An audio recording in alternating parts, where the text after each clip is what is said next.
Olá, pessoas, tudo bem com vocês? Sejam bem-vindos a mais um episódio do podcast. Estamos aqui no segundo episódio e eu queria apresentar para vocês o Pedro Baião.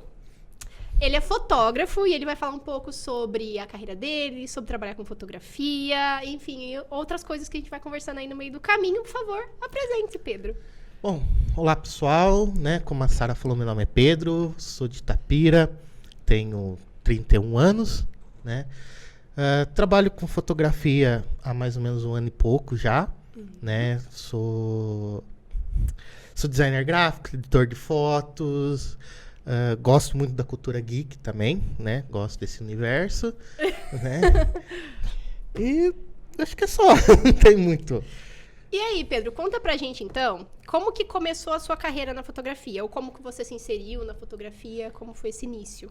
Tá, eu escolhi, né, ir para fotografia porque eu já trabalhava como editor de fotos, né? Trabalhava numa loja e editava fotos de produto para eles. Aí eu acabei me desligando dessa empresa e falei, bom, eu já trabalho nessa área, e também gostava de tirar fotos, sempre gostei, assim, né? Mas não sou aquele amigo de vai comer, tem que tirar foto de comida. Não, isso aí eu não faço. Eu sou. Tá, Eu adoro tirar foto de comida. Eu tiro foto, assim, mas, tipo, quando a gente sai, assim, né? Dos lugares que a gente visita, Sim. né? Aí eu falei, eu vou tentar essa área, né? Ver como que é. Daí eu peguei pra estudar e fui, né? E gosto, né? Adoro fazer isso até agora. Então, esse foi o meu comecinho. No comecinho, eu fui lá, peguei a câmera emprestada do amigo meu, já conheci alguns fotógrafos, né? Que me ajudaram no começo, me dando dica, me mostrando um caminho, porque, como eu falei, eu entendia a edição. Sim. Né? Editar a foto não é a mesma coisa que tirar a foto, Não. né? Eu não precisava me preocupar com a luz, porque a imagem já vinha pronta. Então, e a minha edição também não era tanto assim a questão de fotos. Eu editava muito produto, que já é também um outro tipo de fotografia, diferente de fotografia de pessoas, né? Ou de animal, ou de esporte. Até porque tem nichos, né, de fotografia. São sim, estilos diferentes de edição e tudo. Apesar de eu trabalhar numa loja de roupa, então tinha fotos com o modelo, a preocupação minha não era com a modelo em si. Porque a gente nem chegava, né? Eles compravam o produto e a marca mandava as fotos daquele produto. Só que a diferença era que lá eles não queriam fazer, por exemplo, assim, colocar foto de um produto e só as opções de cores sem a pessoa ver a cor como ela realmente é. Então, o que eu fazia? Eu pegava essa foto da pessoa com a roupa ou manta, ou o que fosse, e deixava na cor o mais próximo do real possível, para que quando a pessoa comprasse, como ela era uma loja virtual, né, a pessoa recebesse aquilo que ela estava vendo. O mais fiel possível. O mais fiel possível. Porque pode acontecer do pessoal estar olhando na tela do celular com um filtro de luz, alguma coisa, e isso vai alterar. Isso é normal. Então, assim, só que a gente tentava, por exemplo, você escolheu lá vermelho e não chegar rosa. Né? Porque às vezes você escolhe lá um tom de vermelho que você acha, não... Porque você tá, por exemplo, no Mercado Livre, tem lá só o nome da cor, vermelho. Mas você não tem necessariamente o tom, né? Do tipo de vermelho. Isso, porque às vezes você fala assim, vou comprar vermelho. Aí você abre, tem muita coisa de vermelho, tem muita tonalidade, tem vermelho. Rosa acontece muito também, porque varia bastante. Rosa, até o branco. A gente pode falar branco, mas tem um branco, aí tem aquele branco que já é um pouco mais bege. Off-white. Isso. Daí, então, muda. Então, não é só um branco. Então, eu fazia muito isso.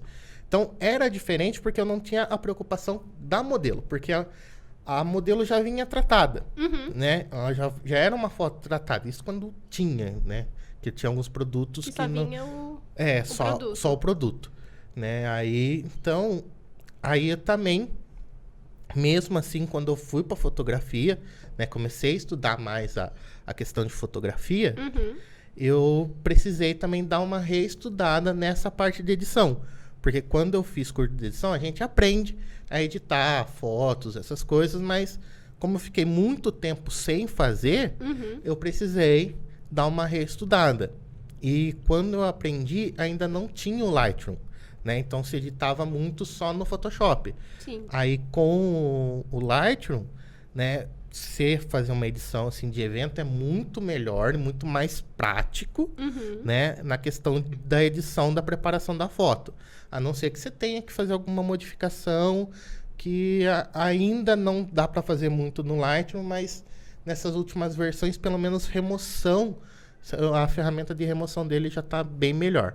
É, porque tem algumas ferramentas que é mais o Photoshop que tem, Isso, né? principalmente a parte de tratamento de pele. É mais no Photoshop do que no Lightroom. Lightroom, ele tem ali uma suavizaçãozinha, mas ele pega num geral, né? Agora eles estão melhorando, ele está conseguindo identificar mais onde é pele, onde não é, o que é uma pessoa. Sim, é pra competir um pouco também, né? Eu acho que... Querendo ou não. É para facilitar. Porque, senão, vamos supor, um fotógrafo hoje, não necessariamente ele precisa saber editar. Porque tem muitos fotógrafos que eles não sabem edição e pagam um editor para editar. Isso é normal, porque às vezes não dá para você aprender. Porque tem fotógrafo que ele é fotógrafo, filmmaker, ele é vendedor, ele também gere todo o negócio dele, então ele tem que saber um pouco de empreendedorismo, tem que saber um pouco de finanças para poder se organizar. A relação com o cliente, fechar os negócios. Exato. Né? Aí ele vai aprender mais edição, né? Que às vezes se ele colocar para uma pessoa, ele não... E é uma coisa que demanda um tempo. Muito, né? Não é...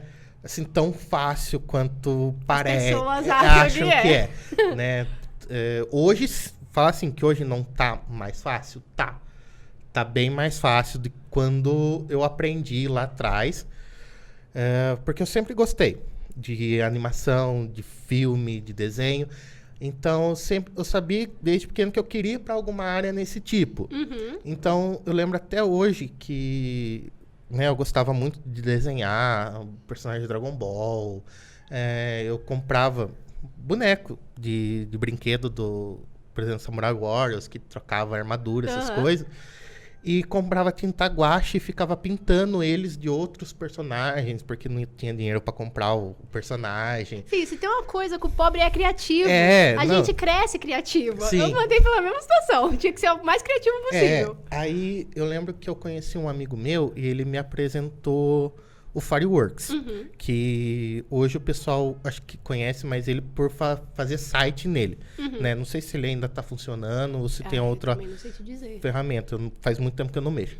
Só que a gente usava para criar GIF animada, sabe? A gente usava e não era nem hoje os GIF é muito mais fácil fazer. Às vezes você pega um trechozinho já de um episódio ou de alguma coisa e faz. Não, a gente pegava, por exemplo, um personagem de Power Ranger, desenhava ele na forma normal, forma civil, e fazia toda a transição dele até com a armadura. Eu falo, cara, a gente ficava uma semana para fazer um GIF. Pra fazer um GIF de 10, 12 segundinhos.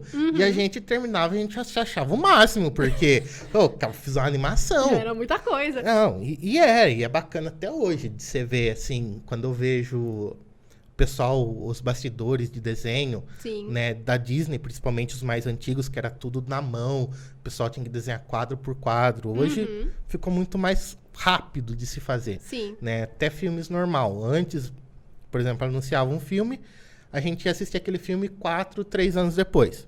Nossa, hoje demorava. É uns 2 anos aí, 2 anos e meio, se for sair alguma coisa bem feita.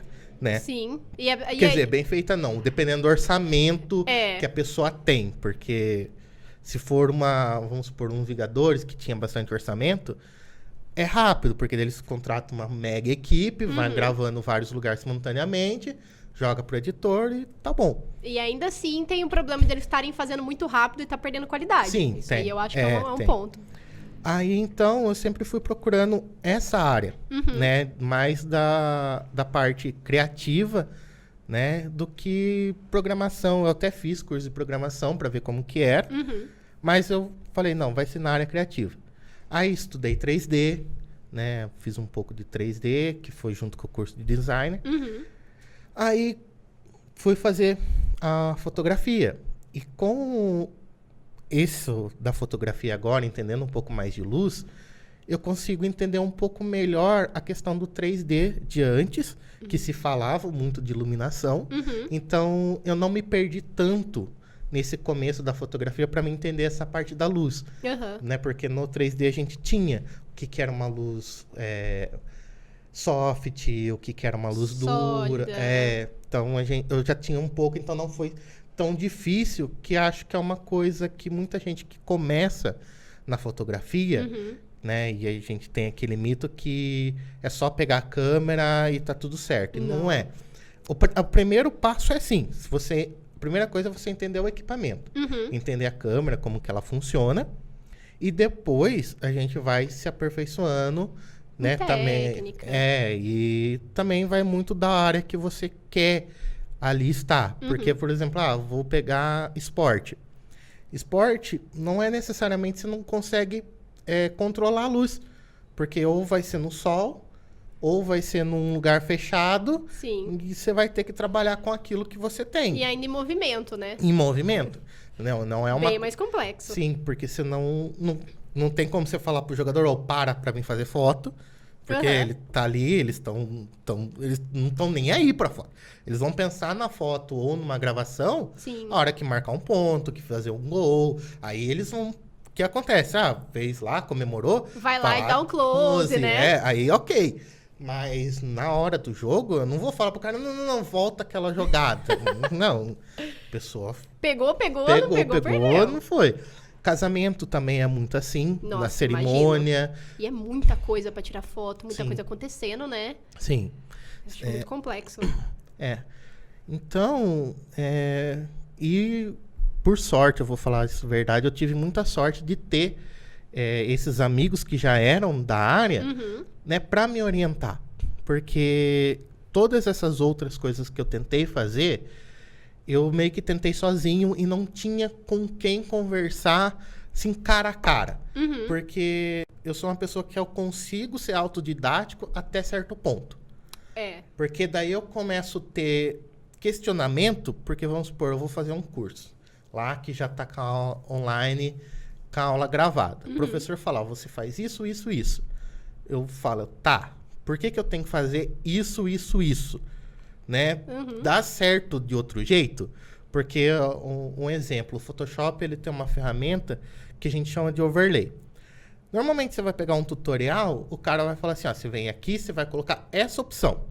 Mas ele não te explica o porquê que tem que ser aquela opção, o que ela faz, o que ela tá mudando. Eu tenho esse mesmo problema também. Aí você fica, por que eu tô usando isso? E, infelizmente, tem muito curso que fala assim, vou ensinar você a fazer tal efeito. Né? Até teve uma época que eu falei para um pessoal que eles vieram perguntando, eu falei, gente, foge de tutorial que ensine você a fazer efeito X. Não tô falando que é errado. Mas se você quer aprender a mexer no Photoshop ou qualquer programa, qualquer coisa, pegue curso que ensina a mexer com as ferramentas. Que o cara chega e fala, essa ferramenta aqui, você pode usar ela assim, assim, assim, porém, também dá para ser usado desses outros jeitos. E ela tem essa função e essa, né? Exato, Porque às vezes você vai pegar só um tutorial, o cara vai mostrar funcionando para aquele tutorial. Né? Aquela função específica boa. Exato, né? Não vai ali aprofundar no que ela pode fazer em todo o potencial dela, né? É a mesma coisa hoje para edição de foto. Vamos supor assim, vou fazer um tratamento de foto. Você vai procurar lá, o pessoal fala assim, tem que fazer alta frequência. Eu falo, mas por que tem que fazer? Né? Se for assim, uma pessoa que não quer se aprofundar, beleza, resolveu o seu problema? Ok, agora se você quer trabalhar... Porque uma coisa a gente fala assim, o automático funciona até certo ponto. E depois, quando o automático não funciona?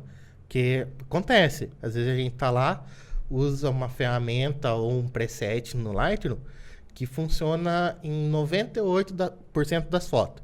Aqueles 2% você vai ter que mexer, vai ter que... Manual, porque é o que acontece muito. Na fotografia, principalmente em lugar aberto, que a gente não tem controle de luz, você tá numa posição, a luz tá de um jeito. Você deu um passo pro lado, a luz já entrou de outro jeito, já é outra configuração, já vai ficar de outro jeito. Então, não dá para você, assim, ficar toda hora ali pensando que o automático vai corrigir, né? Principalmente quando a gente usa flash em evento, porque o automático da câmera, ela vai corrigir o que você está vendo para a câmera, né? Ela não tem essa conversa, muitas vezes, com o flash, né? O flash vai usar tal potência para clarear e vai ficar certinho. Não vai acontecer. Varia muito. Varia muito. Então, quando eu comecei, eu fui ali testando os automáticos até eu sentir segurança e entender o manual, né? Para mim, realmente, falar, não, é aqui, então quando isso aqui acontecer, eu sei que eu tenho que jogar para cá, jogar para lá. Sim. E aí entra naquele contexto de você ter que errar um pouco para poder acertar também, né? Acho que a gente tem muito essa coisa hoje em dia de não saber errar muito mais, sabe? Ter essa paciência de aprender mesmo. Sim, e isso é com tudo, né? Não só na fotografia, que é uma coisa assim, você vai fazer, você vai errar, nem todo trabalho vai sair perfeito, vai sair ok, né? Mas o estudo não vai te fazer não errar. Ele vai fazer você não errar muito. Vai fazer você errar menos do que você não soubesse. Porque, vamos supor, você vai colocar um posicionamento de uma luz que às vezes você acha que é legal, aí você faz um curso, daí você começa a entender. Se você fizer essa luz um pouquinho mais aqui assim, ela vai ser melhor porque ela pega mais essa parte, né? Por que o pessoal usa um softbox de octabox não quadrado, né? Aí você vai entender, porque quando tá com essa modificadora, a luz se projeta desse jeito. Então a questão não é só o que o cara usa, né? Mas também não significa que você tem que comprar todo o equipamento do mundo.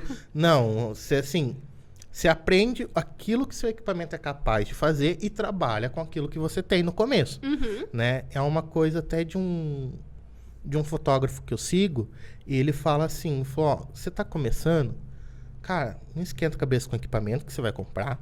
O melhor equipamento para você começar é o quanto você tem para investir. Você está começando. Então, assim, entende tudo que você pode fazer. A hora que você chegar num ponto que você falar assim, realmente o meu equipamento já não suporta a qualidade que eu quero entregar, aí é a hora de você trocar. Aí é uma necessidade. Sim. Entendeu? Mas é uma coisa que, infelizmente, eu fiz no meu começo, porque eu via coisa, eu vi o pessoal usando, não sei o que tem. Aí, tipo, não foi absurdo, mas eu já fui pensando numa coisinha assim, se eu for precisar fazer uma foto de produto, eu vou precisar de uma luzinha assim. Então, fui ali, peguei uma coisa mais básica, só pra ter, porque eu não... E o investimento é alto, né? Equipamento, tudo é muito alto. Sim, não tem... A maior parte, pelo menos, até onde eu sei. Hoje, a gente pensar assim, a coisa mais básica ali, que é um cartão de memória, você não acha por menos de R$100 aqui, assim. Tudo muito caro. Então, até pilha, né, para recarregável, se você usar no flash, essas coisas, R$25, R$50 o pacotinho, então... E assim vai. E assim vai. Dura. A gente não tá falando que não é um investimento, que não é uma coisa assim que você vai trocar mês que vem ou ano que vem. Não, são coisas que vão durar. É um investimento que vão, assim... Que acaba compensando, acaba né? compensando. Mas custo-benefício. Mas também você tem que saber o que você vai comprar. Porque às vezes você acha que você vai comprar uma coisa tão boa e não é, e acaba ficando meio assim. Tem que ter toda essa análise, porque realmente eu acho que quando a gente começa alguma coisa, tem muito essa tendência de se comparar. E aí vem essa coisa, eu preciso desse equipamento, preciso trabalhar assim, preciso ser assim, assado. É porque tem muita gente que... No curso que eu fiz de fotografia, o primeiro curso, o cara falou assim, ele não falou necessariamente, você precisa dessa câmera, você precisa dessa lente. Ele falou, não, eu vou mostrar para vocês o que eu recomendo de se ter, né? Num preço mais acessível, e caso você tenha um valor a mais, né, para você investir nessas outras aqui. Aí ele mostrou as opções. Sim. Porém, Aí você vai pesquisar, já não eram, né, câmeras muito acessíveis, assim. Já eram com alguns valores um pouco mais altos. Acessível, mas não tão acessível assim. Eu acho que para a época do curso, quando ele fez, elas eram realmente acessíveis. Mas depois da pandemia, a gente notou que subiu muito. Ah, subiu. Essa parte da tecnologia aumentou muito. Eu tive que comprar um notebook porque o meu morreu. E aí eu tava bem na época de fazer TCC. Menino do céu. Caro, caríssimo. Muito mais caro do que realmente já é. Sim. Porque comprar notebook já é um investimento. Sim, já é caro. Aí então, e depois eu fui vendo outros vídeos, outras aulas, e o pessoal falou, ó, não esquenta a cabeça. Só falaram assim, ó, você quer começar, tenta sempre procurar uma câmera que você possa trocar lente. Ele falou, não é regra, mas se você quer já para poder ir para várias áreas, então tenta pegar uma câmera que você consiga trocar lente. Porque, diferente da câmera, a lente você pode usar a mesma lente em várias câmeras diferentes, assim, né? Da mesma marca. Em várias situações. Isso, né? Então, aí foi quando eu comecei a pisar um pouco mais, ficar mais tranquilo, né? Aí eu falei, não, então tá, comprei aqui, deu certo, Então, aí eu falei, não, agora é parte de eu estudar melhor, né? E entender mais... tanto o posicionamento do sol, né? Os horários melhores para se fazer ensaios, né? Como posicionar a pessoa. Então, tem toda essa começo. E outra, errar. Você vai tentar. Se você conseguir achar pessoas que entrem nessa com você, que queiram, assim, que não tenham medo de fazer as coisas. Porque, às vezes, você fala assim, vou chamar algum amigo meu, só que a pessoa tem vergonha, né? Tem vergonha, assim, tem vergonha pra te ajudar. Sim. Porque eu conheço bastante pessoa que eu falei assim, vamos lá, vamos fazer foto. Eu não gosto de fazer foto, eu tenho vergonha, que não sei o que. Mas todo dia tem uma foto no Instagram, tem uma coisa. Nossa, até falei, nossa, isso que você tinha vergonha de tirar foto. Tem esse negócio, né? É muito complicado. Do apoio das pessoas. Sim. E, na verdade, às vezes você tem mais apoio de gente que não te conhece tanto do que das pessoas que são próximas de você. Sim. Porque, vamos pensar assim, né, hoje, né, depois desse um ano, assim, eu já fiz já passei por algumas áreas da fotografia, né, e vi mais ou menos o que talvez eu goste mais, né, que nem eu tava comentando com os amigos meus. Vamos lá, a gente tem festa de aniversário. Tem festa de aniversário que é uma beleza, você não para, porque é um lugar aberto, é num salão. Às vezes muita gente. É bastante gente, então você tá ali interagindo. Agora, você faz uma festa de aniversário, por exemplo, num clubezinho, que é só um salãozinho pequeno, onde o pessoal vai ficar sentado comendo, né? Tem as crianças que vão ficar ali num pula-pula, num alguma coisa, mas também não é o tempo inteiro, né? Aí você fica, é uma festa que às vezes não acontece muita coisa, porque você não vai ficar tirando foto do pessoal comendo. Você vai chegar ali, você vai fazer as fotos na frente do bolo, com a criança, com os convidados, tudo. Depois faz ali uma foto com o pessoal da mesa. No máximo, um parabéns, né? E acabou. Só que assim, são normalmente 4 horas de festa. Então vamos colocar que se você trabalhou 2 horas, né? Foi muito. Porque no resto você fica ali meio que caçando alguma coisa. Agora, um casamento, vamos supor, você tem o make-off da noiva, né? Uma debutante também tem tudo isso.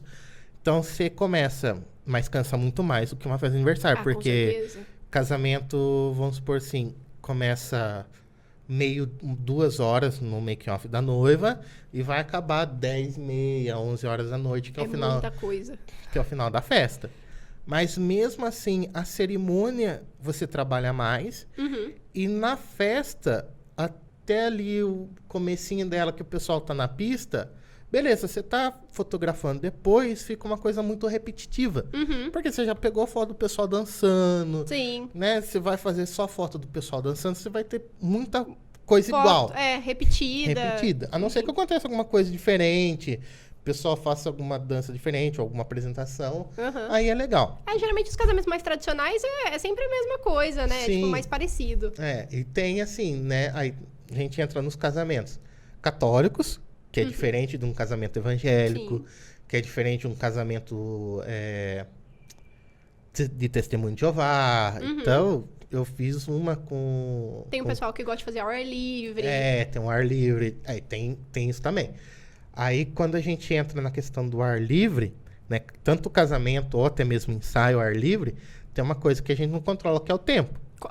Né? A gente já chegou a ir para fazer casamento que ia ser o ar livre, e meia hora antes o tempo virar e dá de chover. Nossa. Aí desmonta tudo no lugar e vai para outro lugar. Aí o que você tava pensando que ia ser de um jeito já vai ser de outro. Tem que saber improvisar muito nessa parte, Sim. né? De você fazer o negócio funcionar ali do jeito que dá, porque não vai fazer lá o casamento também. Exato, né? Uma coisa que só que a gente fala assim, se chover, a gente não vai ficar na chuva porque o equipamento não é feito para aquilo, né? Mas já aconteceu de a gente estar em cerimônia, a gente vê as nuvens chegando assim, o cerimonialista fala assim, ó, eu vou acelerar aqui, porque se chover, não tem como a gente tirar as coisas, porque não tava, foi realmente assim, 5 minutos antes de começar a cerimônia. Sim. A gente conversando com o cerimonialista falou, ó, a minha parte era para demorar quase 1h30, eu vou tentar fazer em meia hora. Falei, vou pegar aqui, vou resumir. Pra conseguir E não ter perigo da chuva. Ele falou assim, porque é uma coisa, se começar no meio da cerimônia, o que a gente vai fazer? Chorar. A gente sai, né? Ou termina lá em outro local, porque falou, não dá. Não tem como, né? É uma coisa que você acaba ficando meio que... Mas você sempre informa. É uma coisa que você sempre...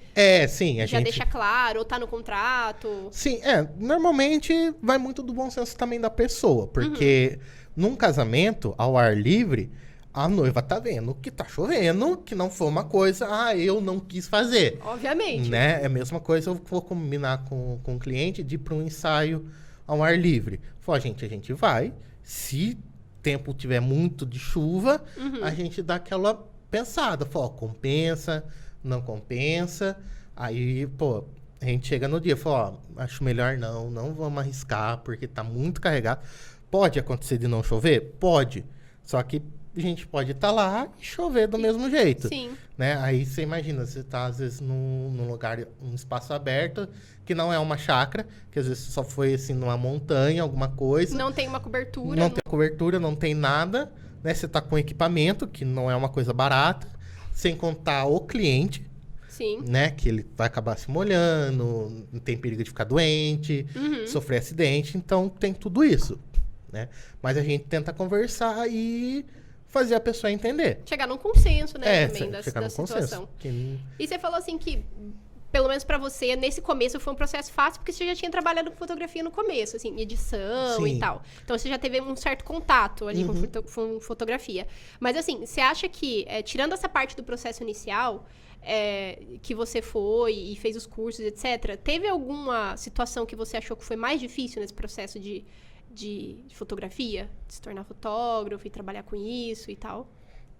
Eu acho que é mais a decisão de trabalhar com a fotografia, assim, de sair de uma coisa de que você tem um salário fixo, porque a gente acaba, assim, a gente depende dos eventos que a gente faz, né? E quando você está no começo, né, até hoje, né, não posso falar assim, que a gente briga para ter um nome e as pessoas nos conhecerem, né? Então, no começo, eu não larguei tudo de primeira, só para viver disso. Hoje é só isso, né? Só minha renda vem toda da parte de edição e fotografia.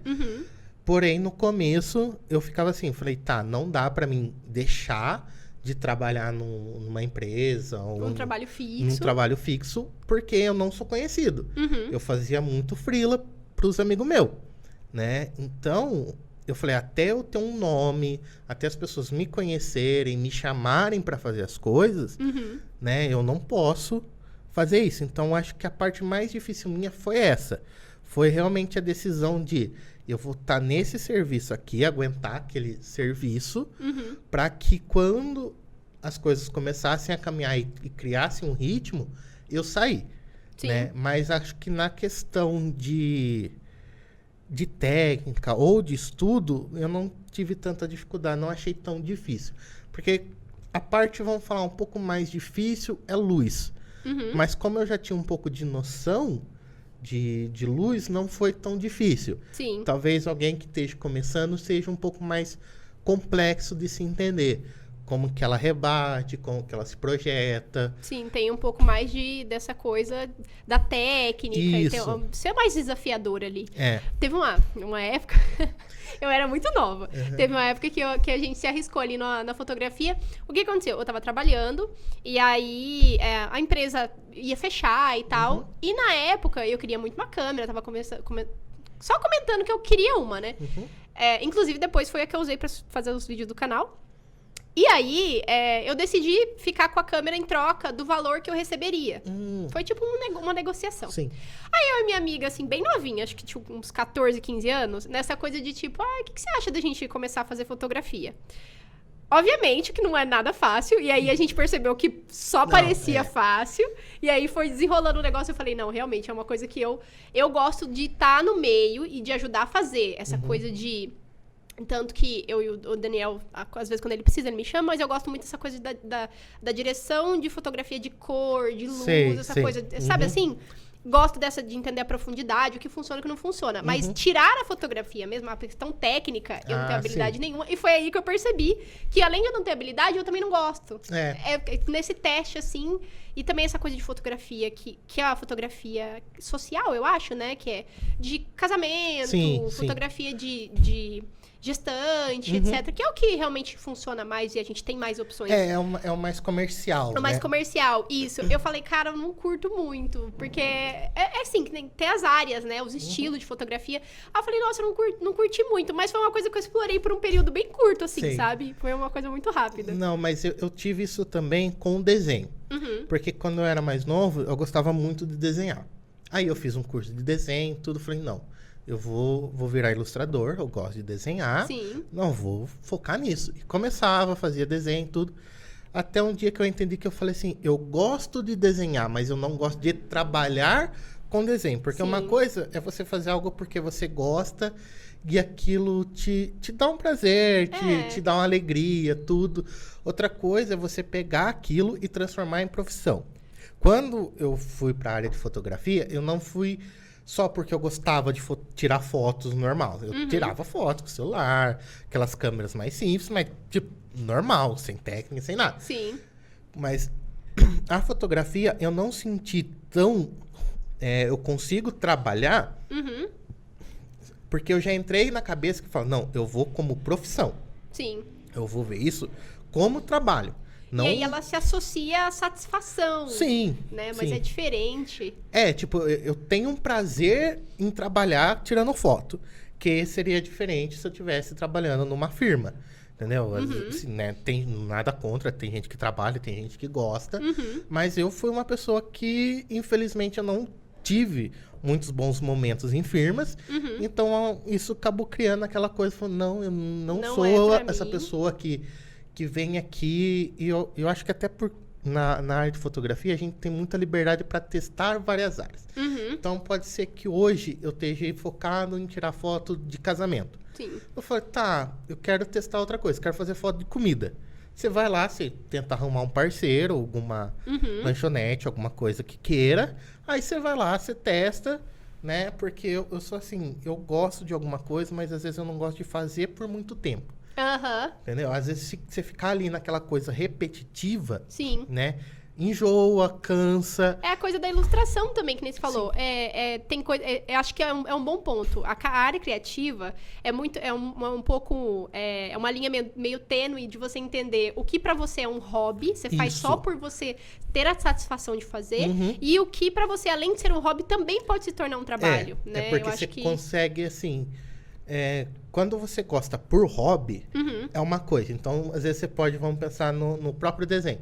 Às vezes eu tô desenhando para um hobby, eu não tenho aquela pressa de, não, eu tenho que terminar esse desenho até tal dia. Quando se é uma profissão, você tem um prazo, você tem uma coisa. E querendo ou não, a criatividade, se você não trabalhar num lugar, né, que entenda que você está trabalhando com a cabeça, e se você não estiver bem, não vai produzir, não vai sair legal, não adianta. Você tem um prazo e cliente quer receber porque Às vezes ele precisa daquela arte porque ele vai fazer uma propaganda de alguma coisa, aí já tá com tudo programado para fazer o lançamento naquela época, Sim.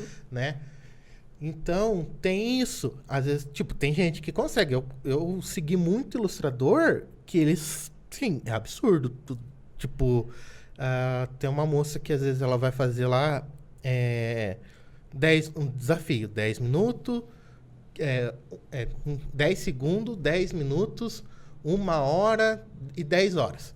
Né? O mesmo desenho, só que em vários tempos diferentes. Sim. Eu falei pra ela, o desenho dela de 10 minutos era o que eu demorava 2 horas pra fazer no meu. Eu falei, lógico que assim, não é uma comparação certa, porque ela já tinha anos de técnica. Só que ela consegue, ela tem uma agilidade de a pessoa chegar pra ela e falar, preciso de um desenho tal. E ela fazer um rascunho e já mostrar pro cara, falar, é mais ou menos isso?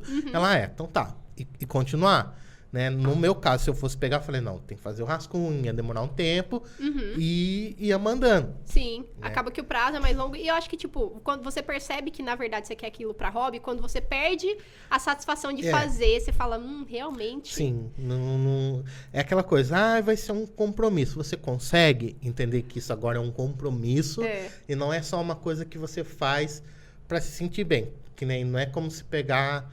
eu vou jogar um videogame só pra dar uma relaxada, sem compromisso nenhum, não é nada competitivo. Sim. Né? Agora, quando fica naquela coisa, não, eu tenho que fazer, eu tenho que entregar, aí você já não é mais aquele hobby, né? Agora, se você gostar muito, parabéns. Se for o seu hiperfoco, você faz aquilo o tempo todo. Sim. Mas eu acho que acaba acontecendo, sim, de algumas pessoas entrarem em alguns trabalhos porque gosta muito daquilo e perceber que aquilo tirou a satisfação de gostar. Por exemplo, sei lá, eu gosto muito de ler. E só que eu leio devagar, eu leio muito devagar. É meio normal pra mim, porque eu devaneio, assim, aí eu tenho que voltar a ler de novo. Mas eu gosto bastante de ler, e aí é uma coisa que eu acho que se eu transformasse isso, por exemplo, num trabalho, sei lá, que eu só dependesse disso... não ia funcionar, entendeu? Porque eu acho que ia tirar o meu prazer da leitura. Sim. Estraga, né, o seu hobby. Eu acho que transformar algumas coisas em trabalho estraga o seu hobby. Estraga aquele amor que você tem por aquela coisa. Sim, se você não consegue separar que agora, além de um hobby, é um trabalho também, porque tem gente que pode fazer assim, vamos supor, eu sou fotógrafo. Então, vamos supor, eu posso trabalhar numa área da fotografia que talvez eu não goste daquilo como hobby, mas o meu hobby não é comercial. Vamos supor, eu sou fotógrafo de evento, mas o meu hobby é ir pro meio do mato, tirar foto de planta, de árvore, de bicho. Esse é o meu hobby. É ainda fotografia, mas um é serviço, e o outro me dá prazer. É satisfação. É satisfação, entendeu? Eu tenho um prazo para entregar, o outro eu vou lá, vou ficar tranquilo, vou pegar a câmera de vez em quando, só quando alguma coisa me chamar a atenção. Só quando você estiver com vontade. Exato. E eu acho que isso ajuda muito a exercitar a criatividade pra vocês também, né? Ter esse espaço de você exercer uma coisa da fotografia mesmo por prazer. Sim. Porque sim. Sim. Mas eu ainda acho que na fotografia a gente tem um espaço um pouco maior. Porque por mais que às vezes a gente vai fazer um evento, né, um casamento, alguma coisa, sempre tem um ensaio que a gente pode chegar e falar para os noivos, vamos tentar fazer isso daqui. Às vezes, os próprios noivos, o próprio cliente vem com alguma ideia. Sim. Né? Aí a gente, lógico, que vai olhar e falar, é possível, não é possível, porque também tem que ser verdadeiro. Falar assim, isso eu consigo fazer, isso eu não consigo fazer. Pode ser por falta de equipamento ou realmente não saber como que funciona. Sim. Porque às vezes o pessoal quer fazer alguma coisa que o local não ajuda, né? E também... fazer algo que possa machucar ele, né? Então, tem tudo isso. Sim. Mas eu acho que ainda assim, tirando as outras áreas, consegue ter um pouco mais de criatividade. De liberdade, né? Criativo. E falando em questão de hobby, agora que a gente entrou nisso, eu queria te perguntar... O que você acha em relação a isso? Porque eu percebo que com o tempo veio mudando, né, a percepção das pessoas em relação à fotografia, como trabalho, como a questão profissional, e o valor que a fotografia tem, mas eu acho que ainda tem muita gente que ainda enxerga a fotografia como um hobby. Talvez as pessoas que vão te contratar de fora, não, mas pessoas do seu convívio. Como que é pra você? Por que você acha que as pessoas ainda têm muita dificuldade, principalmente gente próxima, de levar a fotografia como uma profissão, como um trabalho? Eu acho que chega muito da parte cultural da pessoa. Uhum. Cultural e social.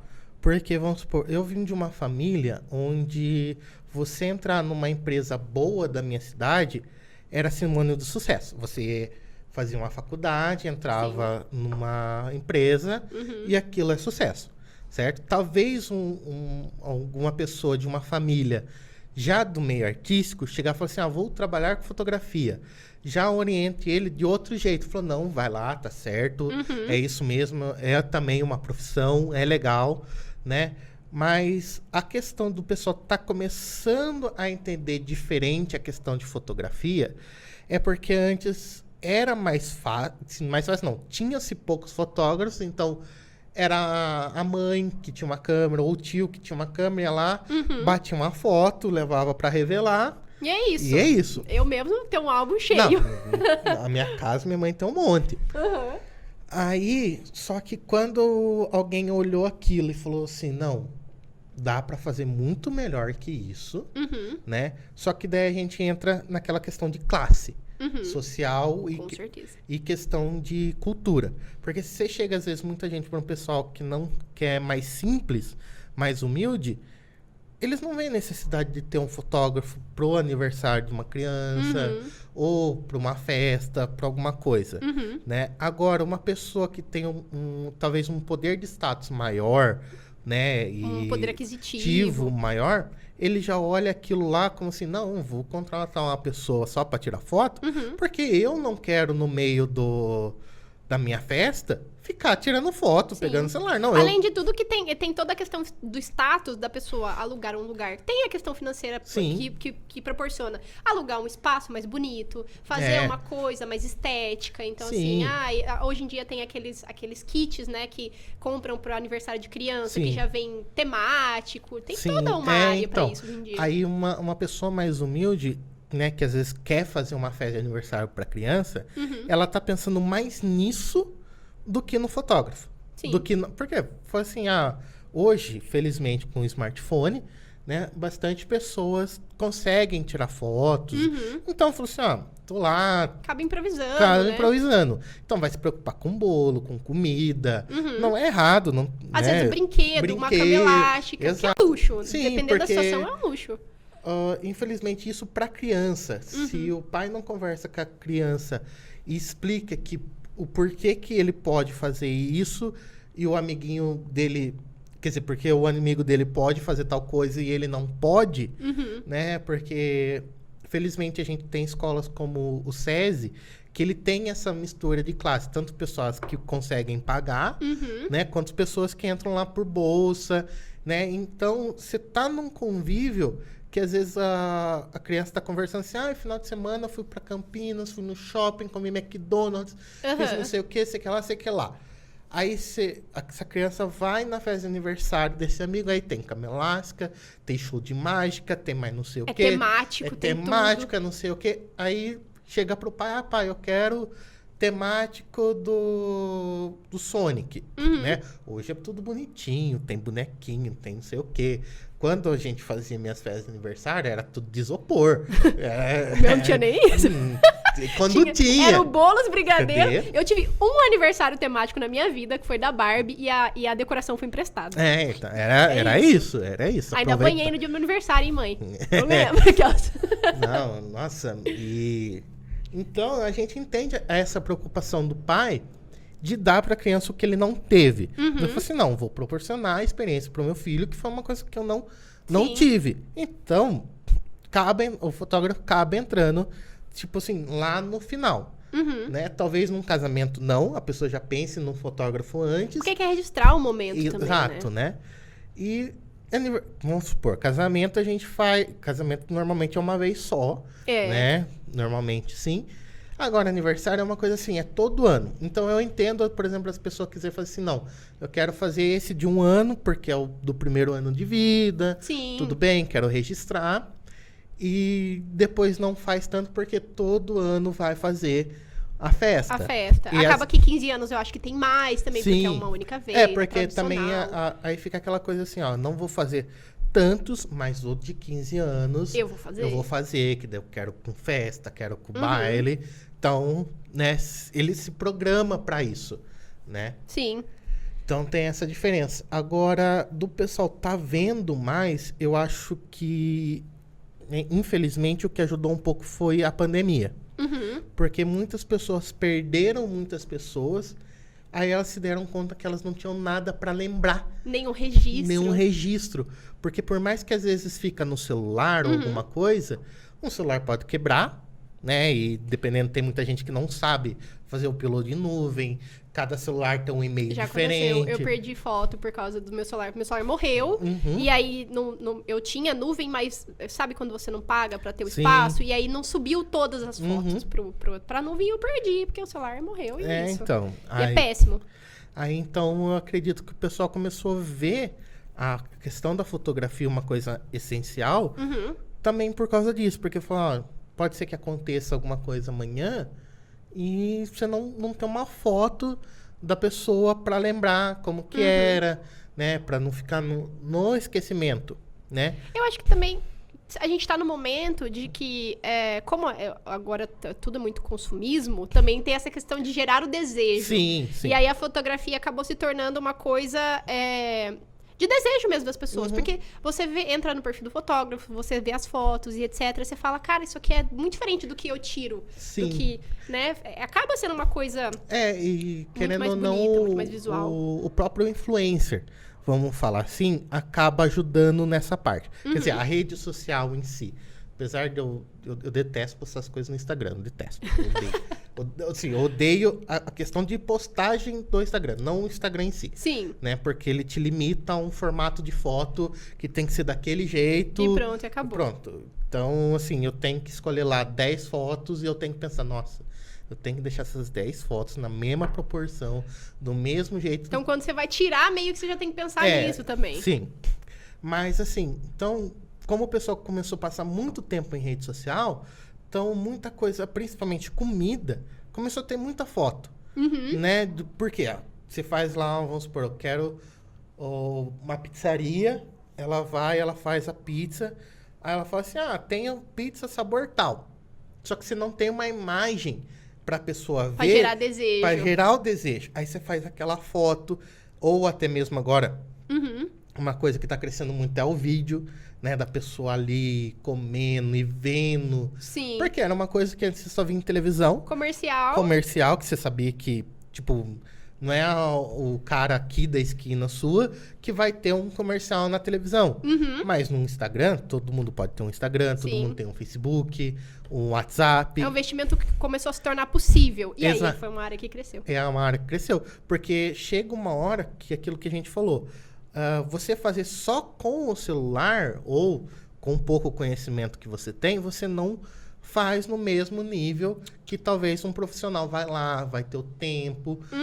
A única coisa que falta para o pessoal entender que não é uma coisa simples e não é uma coisa rápido, né, de se fazer, principalmente gravação de vídeo, edição de foto, porque tem gente que assim, né, o que a gente mais escuta, não, é só umas fotos, é só umas fotinhas, é só um videozinho ali, é só um stories, mas às vezes porque o pessoal vê já alguma coisa pronta e acha que foi de primeira. E não, e tem coisa que às vezes vai virar 10 segundos que foi o dia inteiro gravando. Nossa, sim. Sabe? A gente entra na questão do filme. O próprio filme é um exemplo disso. Que você pega filme que dura 3 anos aí de gravação, 2 anos de gravação. Aí você vai assistir o quê? 1h30, 2 horas de filme. Sim. Você passou 2 anos gravando, editando, fazendo tudo, roteiro, cenário, pra pessoa ir lá assistir 2 horas. Entendeu? Às vezes 1h30. Hoje em dia os filmes têm em torno de 1h40, mas dependendo do filme. 2 horas. Longuíssimo. Então, né, e antes a gente assistia, vamos por aí, um Senhor dos Anéis, que são quase 3 horas, são 3 horas aí de filme. Sim. A gente assistia tranquilo, falava, nossa, isso aí, o filme... Hoje um filme também, talvez de 2h30, 2 horas, o pessoal já tá cansado, Porque a gente entrou numa coisa daquele ritmo muito acelerado. Sim. Né? Do imediatismo. Não tem paciência pra absolutamente nada. Então... E só que ao mesmo tempo que a gente entra nisso, que precisa ter, a pessoa não entende que não é rápido. Mesmo às vezes ela trabalhando num serviço que, vamos supor, vou fazer um vídeo para uma churrascaria, vamos supor. Pô, preparar carne, assar, não é rápido. Sim. Né? Quem trabalha com isso sabe que não é Quem rápido. trabalha com comida sabe que não é rápido. Mas ela sabe que cozinhar não é rápido. Ela não sabe que editar um vídeo e gravar um vídeo não é rápido. Quando a gente não tem o conhecimento, pra gente é tudo fácil. Sim. Né? Vai ser fotógrafo, é só você pegar a câmera lá, apontar pra pessoa e tirar foto. É simples. É lógico. Falando disso, é simples, realmente. Eu pego a câmera, miro e aperto o botão. Você só não viu o por trás. O que eu estudei, o porquê que eu tenho que fazer tal coisa, como que funciona. Né? E a mesma coisa se eu chegasse pra uma pessoa e fosse nossa, 1h30 pra fazer uma entrega de uma pizza? Não sei, eu falo, cara, eu não sei se o cara já tem massa pronta, se ele ainda vai fazer. O quanto de pedido que tem. Tem, eu falei, não é assim. Eu acho que tá melhorando, eu acho que a percepção do profissional, mas ainda a percepção de valor e entender o porquê que é de fato uma profissão. Sim. Que ainda estamos caminhando aí nesse processo. Sim. E tem o comportamento, né? E infelizmente isso acontece muito com o pessoal mais velho. O pessoal mais novo até entende porque eles veem isso. Porque tem uma coisa que eu gosto muito de ver, é bastidor de como as coisas são feitas. Sim. Para quebrar essa coisa de que foi simples. Vamos pegar um exemplo do próprio Tim Burton, que é um diretor de cinema. Incrível. Maravilhoso. Que muitos filmes dele de animação é stop motion. Nossa, e dá muito trabalho. Assim, você vê o filme, você fala, nossa, que legal, pai, isso daqui ficou incrível. Só que você vai ver eles fazendo aquilo, cada cena, a pessoa indo lá, mexendo. Eu você tenho fala, crise de ansiedade só de olhar. Eu falo, não, cara, eu precisei fazer um stop motion pro curso que a gente tava fazendo, que a gente teve edição de vídeo, todas essas coisas. Eu falei, a pessoa, cara, o maluco que faz isso daqui virar um vídeo, um filme, tá de parabéns. Eu falei, eu não tenho essa paciência. Eu não consigo. Assim, eu olho aqui, eu já quero que ele esteja aqui, só que tem todo esse processo aqui que vai demorar. E não é um filme que ele tem stop motion. Não, ele tem vários. E um mais incrível que o outro. Sim. Né? É uma coisa. E assim, não é uma coisa simples. Vamos pegar o Estranho Mundo de Jack lá. Que é incrível também. Que é incrível. Tem partes que você olha e você fala, não, isso daqui não foi feito com massinha. Isso daqui não tem como ser feito desse jeito. Você chegou a ver o filme novo do Guilherme Del Toro? Qual? Esqueci o nome agora. Pinóquio. Não, o Pinóquio ainda não. Stop motion. Foi um dos últimos, dos mais recentes, assim, stop motions, porque faz tempo que ninguém faz stop motion. Sim, é porque é caro. Famoso.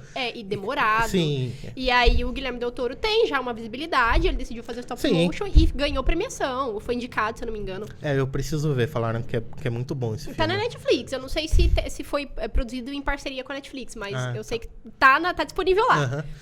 E aí, falando em relação a... que você comentou agora, né? Falou do filme, falou do Tim Burton. Em relação a inspirações, aqui pra fechar a conversa. As suas inspirações, além de outros fotógrafos, né? Você pode citar também. Mas, assim, em relação a filmes e séries, como que funciona? Assim, eu sou uma pessoa um pouco estranha nessa parte. Que eu não tenho, por exemplo, um fotógrafo favorito, que eu falo assim, nossa, eu quero ser como esse fotógrafo. Não, eu olho a foto e falo, eu quero um dia chegar nesse nível. Eu entendo o que eu tenho que estudar para mim chegar ali. Mas assim, você falar, eu me inspiro em tal fotógrafo, eu não me inspiro porque eu não vou lembrar. Não, é muita gente. É muita gente, mas assim, eu gosto muito de foto urbana, assim, na cidade, de pessoas. Fotos criativas, com luz, né? Aquelas coisas, até com fogo que o pessoal faz. Sim. Hoje não teria coragem de mexer com aquilo. Hoje ainda não. Porque, ainda não estou nesse... não, exatamente por isso, por não me sentir pronto, né? De chegar nesse nível, né, de arriscar, porque é uma coisa perigosa. Sim. Né? Mas é uma coisa que eu acho muito legal de se ver o efeito, porque você sabe que não foi uma montagem, foi realmente um efeito prático ali. Sim. E filme, né, agora na parte da questão geek, eu gosto muito da cultura oriental, então eu acabo vendo muitas fotos, né, dessa cultura, que eu também acho muito bonito. Sim. Filmes de fantasia, de ação, então tudo meio que remete à parte urbana e fantasia, né? Então as minhas inspirações vêm tudo muito disso, né? Senhor dos Anéis, Harry Potter, Crônicas de Nárnia, agora Game of Thrones, né? Que tem a parte mais fantasia, né? Então eu gosto muito disso e assim, e fotos realmente, querendo ou não, tudo que pega acaba levando para um lado fantasia, urbano e criativo. Então porque a fantasia, querendo ou não, já é muito a parte de você usar a criatividade ali, né? Então...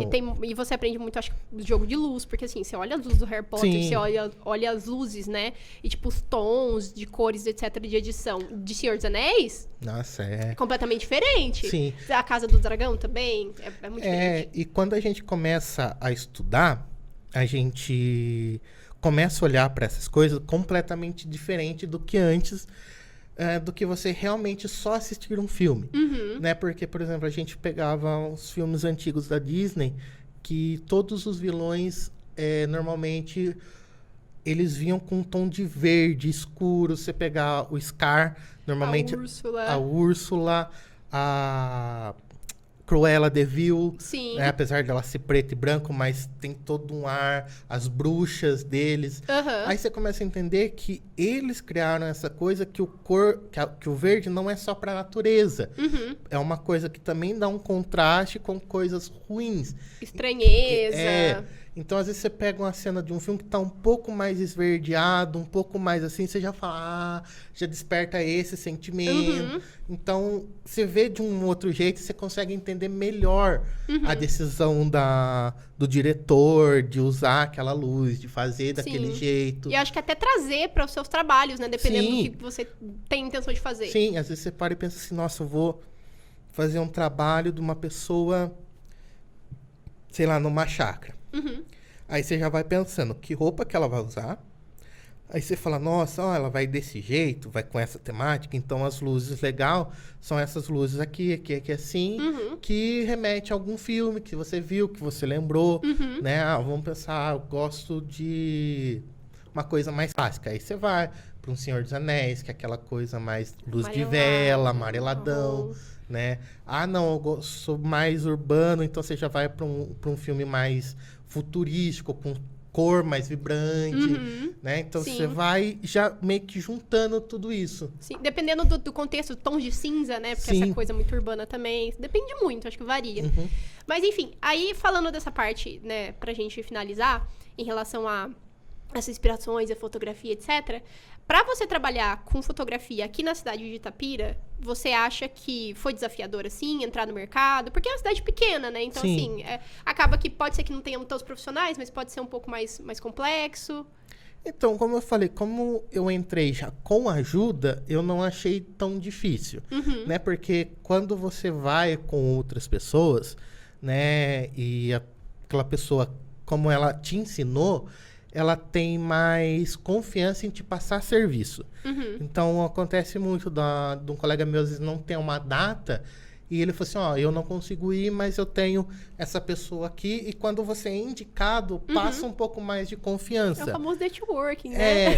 Então, assim, talvez se eu tivesse começado sozinho, eu teria tido um pouco mais de dificuldade. Não que não tenha, né? Mas, assim...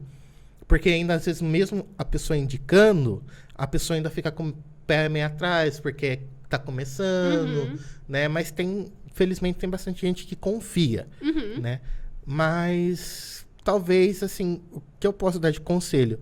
Se você vai começar em qualquer área, não tenha medo de conhecer pessoas daquela área, tá? Nem que você chegue ali para bater na porta, ser a pessoa chata... Porque é o que eu falei, talvez se eu tivesse feito isso quando eu comecei na ilustração e até mesmo na parte de designer, se eu tivesse saído, tentado achar mais pessoas, né, que trabalhavam nessa área, eu teria visto de outra maneira. Sim. Teria visto falando, não, realmente, eu tenho que ir mais para esse lado do que esse daqui. Talvez existe um espaço para mim aqui. Exato. Então, eu acho que a cidade, assim, por ser pequena, ela tem as suas dificuldades, né? Tanto pela questão cultural e social da cidade. Mas eu, pelo menos, não senti tanta dificuldade. Sim. Né? Mas pode ser alguma pessoa que esteja começando hoje vai sentir muito mais, porque talvez ela tenha medo de chegar num profissional e falar, ô, você me ajuda? Porque, infelizmente, tem pessoas que vão olhar, vão falar, não, não se vira, não quero saber. Como vai ter gente que vai chegar e falar pra você, não, cara, vamos lá, eu vou te mostrar. Tipo, vai comigo, às vezes você nem precisa nem levar a câmera, mas vai pra você ver como que funciona. Ou fala, mano, leva lá sua câmera, faz as suas fotos, não precisa passar pra mim, entendeu? Ou passa pra mim, eu dou uma olhada, que foi o que fizeram comigo. Eles me levavam, eu fazia as fotos, eles falavam assim, ó, das suas fotos, essas daqui ficaram legais, você tem que melhorar nisso, você tá jogando muito pra cima, joga mais pra baixo, melhora isso, melhora aquilo, entendeu? Então, é o direcionamento ali, né? Sim. Enfim, você falou desse conselho, né? Sobre da pessoa pedir fazer esse networking, ter um pouco mais de coragem, assim. Fora esse conselho, pra gente fechar, qual conselho você daria pra alguém que tá começando na fotografia hoje? Ou pra alguém que não tá engatando? Tá assim, sei lá, um pouco de dificuldade, sabe? Eu acho que estudar, não tem como você parar de estudar. E testa todas as áreas possíveis, porque fotografia não é só casamento, não é só aniversário, não é só produto, tem muitas áreas, né? Como eu comentei com os amigos meus, eu falei, eu tô gostando muito mais hoje de fotografar a área de esporte do que a área de evento. Sim. Mas isso sou eu. Por quê? Talvez se eu não tivesse ido lá e experimentado, Você nem sabia. eu nem saberia que eu gostava. Eu ia olhar e falei, não, só vai dar dinheiro, casamento e aniversário. Quanto não, às vezes a pessoa tá jogando uma bola, tem lá, quer fazer uma foto. Tem comida, né? Que tem muita gente. Tem uma área grande crescendo produtos, principalmente lojas, às vezes pequenas. Você chega lá, você cobra um valor mais razoável, né? Para oferecer para aquela loja, para ela não assustar. Sim. Né? Então, acho que o meu conselho é estudar. Vá em todas as áreas que você puder, né? E, né? Que você tenha vontade para você ver como que é. E realmente tentar o network, que é importante, não desistir, que no começo é complicado, e não ficar indo na pilha de gente que fala que equipamento é a coisa mais importante, tá? Porque é uma coisa que eu falo para todo mundo. Não adianta você ter a melhor arma do mundo e você não saber atirar, que não vai adiantar nada. Então não adianta você ter o equipamento mais caro, mais moderno, se você não sabe trabalhar com o mais simples. Então é saber começar, né? Saber começar. Ter a paciência de saber começar. Isso. E é isso, muito obrigado. Eu que agradeço. Ficamos muito felizes com a sua presença Obrigado. aqui. Se deixasse, acho que a gente conversava mais um bom tanto. Tem muito assunto sobre a fotografia, etc. Mas é isso, agradecendo a sua presença. Eu que agradeço o convite. E é isso, gente.